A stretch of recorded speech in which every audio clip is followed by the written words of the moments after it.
कधी वाटतं का चुकीची कामं करणाऱ्यांकडे पैसा आहे, घर आहे, गाडी आहे, सगळं आहे, आणि मी चांगल्या भावनेने जगतो, कोणाचं वाईट करत नाही, भक्ती करतो, तरीही त्रासच त्रास का?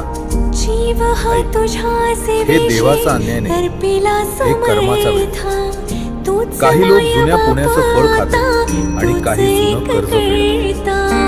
भक्ती सुरू झाली की त्रास वाढतो असं वाटतं, कारण आतलं सगळं शुद्ध व्हायला. देव कमकुवताना नाही,